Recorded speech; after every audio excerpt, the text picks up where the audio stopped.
Hi everybody, let's quickly discuss steps that are involved in the formation of cell wall during the cytokinesis in a plant cell. तो cytokinesis के prior हमारे पास karyokinesis होती है।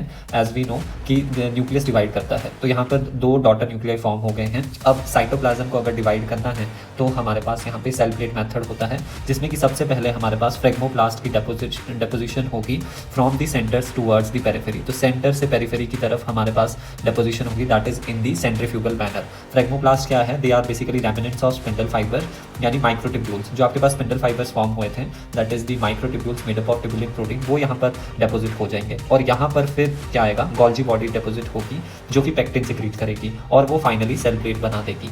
अब cell plate में हमारे पास क्या है? प्योर पेक्टिन प्रेजेंट है। अब इस सेल प्लेट पे हमारे पास कैल्शियम एंड मैग्नीशियम आएंगे, वो डेपोजिट होंगे। मेनली कैल्शियम डेपोजिट होगा in the form of calcium pectate, that is 90%, and remaining magnesium pectate present होगा in the structure that is eventually formed is middle lamella. तो यहाँ पर फाइनली मिडल लैमेला फॉर्म हो जाएगा। तो PCM से हम याद रखेंगे phragmoplast, cell plate and finally middle lamella. Middle lamella form हो गया।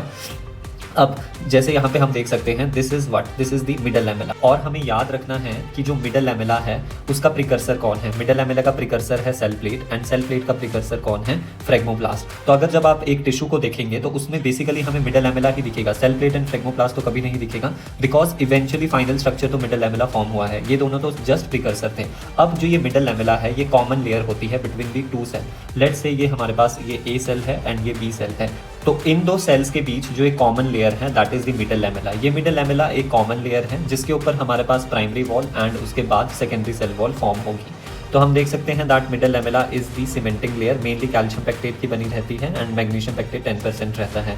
ये होल्ड और ग्लूज करती है नेबरिंग सेल को एंड ये डिसॉल्व हो जाती है during fruit ripening by the enzyme pectinase, since इसमें मेनली क्या प्रेजेंट है? पैक्टिन प्रेजेंट है।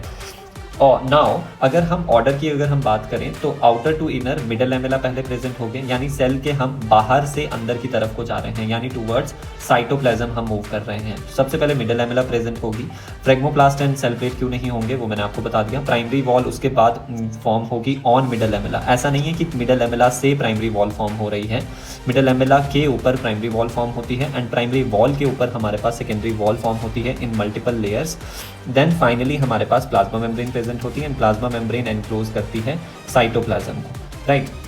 बट प्राइमरी सेल वॉल का भी क्या है? वो डिमिनिश हो जाती है एज सेल मैच्योर। जैसे ही सेल मैच्योर होता है तो आपके पास प्राइमरी वॉल जो है वो डिसॉल्व हो जाती है और फ्रूट्स में मिडल लैमेला भी डिसॉल्व हो जाती है। बट याद रखना है सेकेंडरी वॉल हमेशा इंटैक्ट रहती है। Secondary wall is formed on the inner side toward plasma membrane. For more such videos and concepts do like, share and subscribe.